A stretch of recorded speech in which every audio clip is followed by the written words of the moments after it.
आरोग्य विभागात वाहन घोटाळा करण्यात आलाय। कागदावर वाहन दाखवून तब्बल 11 कोटींचा घोटाळा करण्यात आलाय। झी 24 तासनं पंचनामा या खास कार्यक्रमातून आरोग्य विभागातील घोटाळा उघड केला आणि त्यानंतर आरोग्यमंत्री प्रकाश आंबेडकरांकडून झी 24 तासच्या बातमीची दखल घेण्यात आली। तथ्य पाहून भूमिका घेणार असल्याचं आरोग्यमंत्र्यांनी म्हटलंय। प्रशांत कोरटकरच्या अडचणीत आणखी वाढ होण्याची शक्यता आहे। कोरटकरनं मोबाईल पोलिसांकडे जमा करताना फॉर्मॅट मारलाय, त्यामुळे कोरटकरवर पुरावा नष्ट केल्याचा गुन्हा दाखल होण्याची शक्यता आहे। अटकपूर्व जामीन नाकारल्यापासून कोरटकर फरार आहे।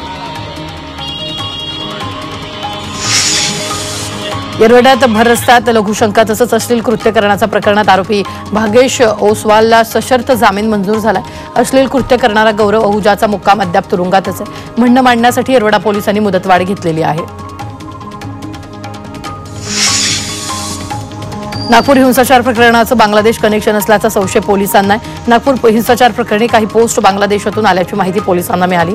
काही पोस्टवर बांगलादेशी लिंक असल्याचं पोलीस तपासातून समोर आले। तर या पोस्ट बऱ्याच आक्षेपार्ह आणि चिथावणी देणाऱ्या असल्याची माहिती पोलिसांना मिळाली।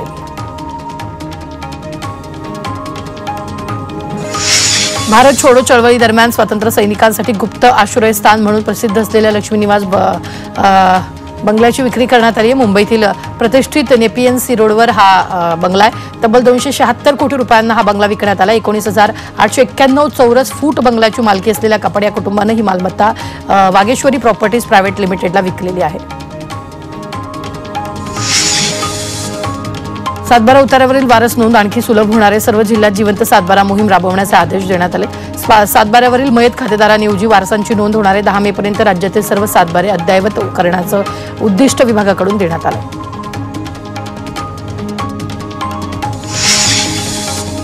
बँक ऑफ महाराष्ट्राच्या कर्मचाऱ्यांनी आज संप पुकारला। बँकेच्या शाखांमध्ये शिपाई क्लार्कची पदं रिक्त आहेत, त्यामुळे भरतीच्या मागण्यांसाठी कर्मचारी संपाचा हत्यार उपसले। संपामुळे बँकेच्या कामकाजावर परिणाम होतोय।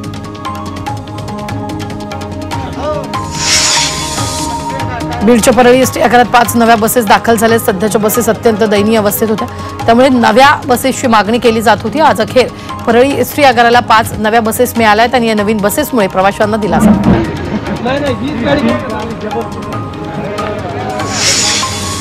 केंद्रीय मंत्रिमंडळानं यूपीआय भीम ॲपद्वारे होणाऱ्या व्यवहारावर प्रोत्साहन योजनेला मंजुरी देण्यात आली। 1,500 कोटी रुपयांच्या प्रोत्साहन योजनेला ही मंजुरी देण्यात आली। त्यामुळे देशातील लहान दुकानदारांना दिलासा मिळणार आहे। 2,000 रुपयांपेक्षा कमी रकमेच्या व्यवहारांवर आकारला जाणारा व्यापारी सवलत दराचा खर्च सरकार उचलणार आहे। गणेश चतुर्थीनिमित्त महाराष्ट्र सरकार मुंबई ते गोवा रो सेवा देणार आहे। कोकणात मोठ्या उत्साहात साजरा होणारा गणेशोत्सव मुंबई, ठाणे, मीरा भाईंदर आणि नवी मुंबईतील कोकणवासियांची मोठी गर्दी दिसून येते। गणेशोत्सवादरम्यान प्रवाशांची अडचणी कमी करण्यासाठी मत्स्य व्यवसाय आणि बंदर विभाग मुंबई ते गोवा रो सेवा सुरू करण्याची योजना आखत आहे।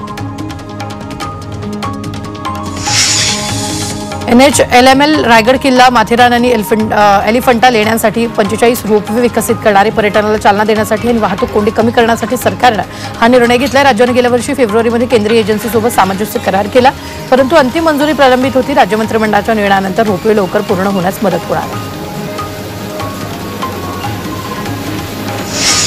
मुंबईत कचरा वाहतुकीसाठी बिल्डरांकडून आकारलं जाणारं शुल्क कमी करण्याचा विचार महानगरपालिका करते। कचऱ्यामुळे होणारं प्रदूषण रोखण्यासाठी महापालिकेनं दहिसर आणि ठाण्यात कचरा प्रक्रिया करणारे प्रकल्प सुरू केलेत। मात्र क्षमतेपेक्षा खूपच कमी प्रमाणात ज्या प्रकल्पात कचरा जमा होतोय, त्यामुळे महापालिकेकडून वाहतूक शुल्क कमी करण्याची शक्यता आहे। मुंबईतील कोस्टल रोडवरील पथदिव्यांच्या खांबावर तांब्याच्या तारांऐवजी अॅल्युमिनियमच्या तारा वापरल्या जाणार आहेत। खांबावरील तांब्याच्या तारा चोरण्याच्या घटना वाढल्यानं महापालिका आणि कंत्राटदार हैराण झाले। चोरी प्रकरणी कंत्राटदाराने 5 ते 6 तक्रारी केल्यात, मात्र चोरांचा बंदोबस्त होऊ न शकल्यानं पालिकेनं आता तारा बदलण्याचा निर्णय घेतला।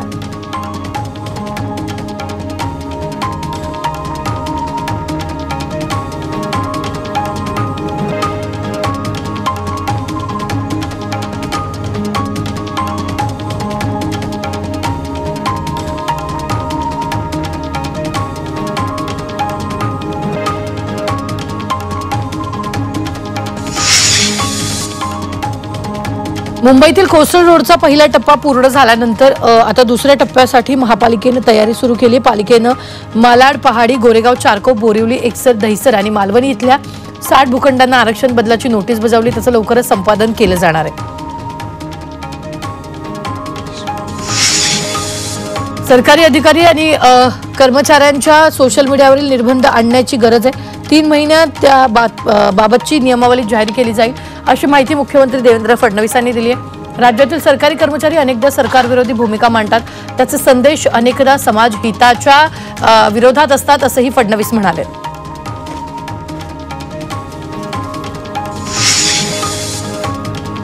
पुणे जिल्हा परिषदेचे 292 कोटींचं अंदाजपत्रक सादर करण्यात आलंय।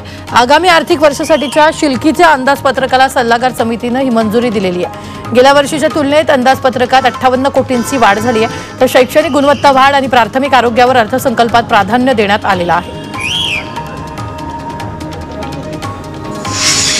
आज केडीएमसी आयुक्तांनी 3300 कोटींचा अर्थसंकल्प सादर केला। या अर्थसंकल्पात कोणतीही करवाढ नसल्यानं नागरिकांना दिलासा मिळाला।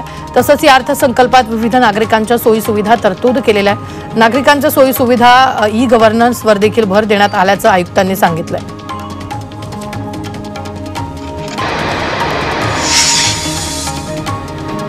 मालेगावकरांवर पाणी कपातीची टांगती तलवार आहे। मालेगाव महापालिकेकडे 791 लाखांची पाणीपट्टी थकीत आहे। पाणीपट्टी भरण्यासाठी आजचा शेवटचा दिवस आहे आणि उद्या पाणी पुरवठा खंडित करण्याचा इशारा देण्यात आलाय।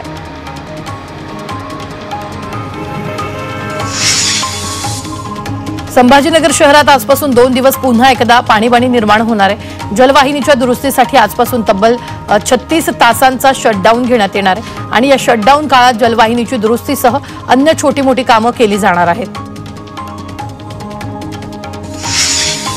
पुण्यातील मुळामुठा नदीपात्रातील 25 ठिकाणी पाणी तपासणी केली जाणार आहे। पाणी गुणवत्ता सुधारण्याची माहिती मिळवण्यासाठी महापालिकेनं हा निर्णय घेतलाय। जायका प्रकल्पांतर्गत 5 मैला पाणी शुद्धीकरण केंद्राची कामं पूर्ण होणार आहे। ही केंद्र सुरू झाल्यानंतर नदीपात्रातील पाण्याची गुणवत्ता सुधारली की नाही याची माहिती मिळणार आहे।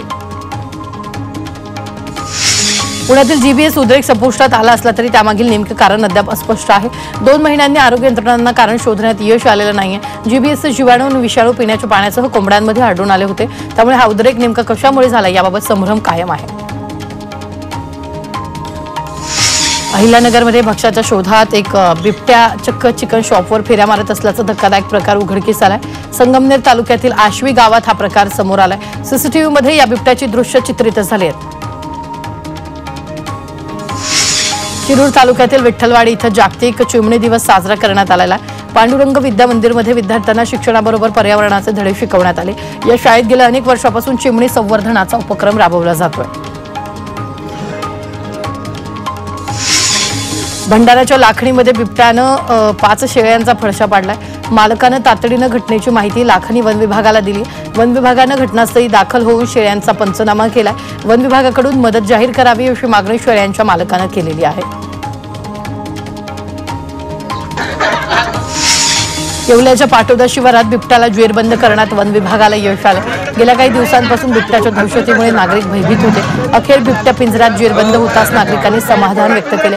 बिबट्यासोबत सेल्फी काढण्यासाठी नागरिकांनी मोठ्या प्रमाणात गर्दी केली।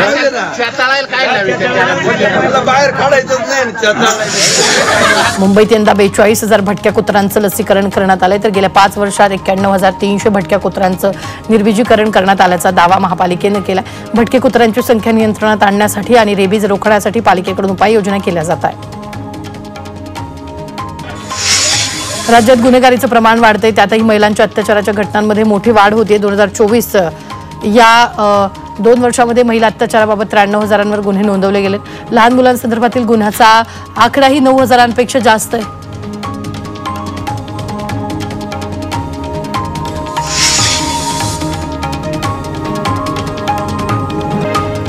कोल्हापूर पोलिसांनी घरफोडी करणाऱ्या चोरट्यांना अटक केली। आरोपींच्याकडून 10 लाखांचा मुद्देमालासह सोन्या चांदीचे दागिने जप्त केले। तसंच या आरोपींवर वेगवेगळ्या प्रकारचे गुन्हे दाखल आहेत। नागपुरातील भालदारपुरा भागातून दोघांना ताब्यात घेण्यात आलं। भालदारपुरा भागात पोलिसांचं सर्च ऑपरेशन सुरू आहे। पोलिसांकडून नागपुरात सर्च ऑपरेशन सुरू असून काल दिवसभरात पोलिसांनी 27 जणांना ताब्यात घेतलं होतं। आतापर्यंत पोलिसांनी 84 जणांना ताब्यात घेतलं असून या सर्व संशयितांना ताब्यात घेऊन त्यांची चौकशी सुरू आहे। लातूर जिल्हा शिक्षक आणि विद्यार्थ्यांच्या नात्याला काळीमा फासणारी धक्कादायक घटना उघडकीस आली आहे। घराच्या शेजारी राहणाऱ्या 45 वर्षाच्या शिक्षकानं 14 वर्षीय अल्पवयीन मुलीचा विनयभंग केल्याची धक्कादायक घटना मुरुडमध्ये घडली। आरोपी शिक्षक तानाजी कोळीला पोलिसांनी अटक केली आहे। नाशिकमध्ये 1300हून अधिक रिक्षा चालकांवर कारवाई झाली आहे। विना परवाना, विना गणवेश रिक्षा चालवणाऱ्यांना दणका दिलाय। शालिमार येथील मारहाणीनंतर पोलिसांनी ही कारवाई केली तर रिक्षा चालकांच्या तपासणीसाठी पोलिसांचं खास पथक तयार केलंय। नाशिक दुहेरी हत्याकांड प्रकरणी 5 जण ताब्यात घेतलेत। पूर्व वैमनस्य आणि वर्चस्वाच्या वादातून खून झाल्याचं उघड झालंय। उमेश जाधव, प्रशांत जाधव यांची नाशिकमध्ये हत्या झाली होती। उमेश जाधव एनसीपीचे शहर उपाध्यक्ष असल्याची माहिती आहे। दक्षिण मुंबईतील एका वृद्ध महिलेची 20 कोटींची फसवणूक करण्यात आली। अटक करण्याची धमकी देत सायबर गुन्हेगारांनी महिलेला 20 कोटींचा गंडा घातलाय। फसवणूक करणाऱ्यांपैकी दोघांना पोलिसांनी अटक केली। मुंबईतील साई सफायर या इमारतीच्या 17व्या मजल्यावर आग लागली। आगीनंतर इमारतीतील 50 ते 60 रहिवाशांना सुखरूप बाहेर काढण्यात आले। अग्निशमन दलानं घटनास्थळी धाव घेत आगीवर नियंत्रण मिळवले। या सुदैवानं जीवितहानी टळली, मात्र आगीचं कारण अद्याप समजू शकलेलं नाही। सोलापूर महापालिका आयुक्तांनी कचरा डेपोची पाहणी केली। शहरातील घरोघरी घंटागाडीद्वारे कचरा कशा पद्धतीनं गोळा करण्यात येतो, किती टन कचरा जमा केला जातो याची माहिती आयुक्तांनी घेतली। बायो ऊर्जा प्रकल्पात कचऱ्यावर प्रक्रिया करून वीज निर्मिती आणि खत निर्मिती केली जाते, या संदर्भातही त्यांनी माहिती घेतली। महाराष्ट्रातील 32,000हून अधिक गावांमध्ये ग्रंथालय नसल्याची माहिती समोर आली। राज्यातील सरकारी अनुदान मिळणाऱ्या ग्रंथालयाची संख्या 11,150 आहे। राज्यात 44,738 गाव आहेत। यातील 32,000हून अधिक गावांमध्ये ग्रंथालयच नसल्याचं माहिती अधिकारातून स्पष्ट झालंय।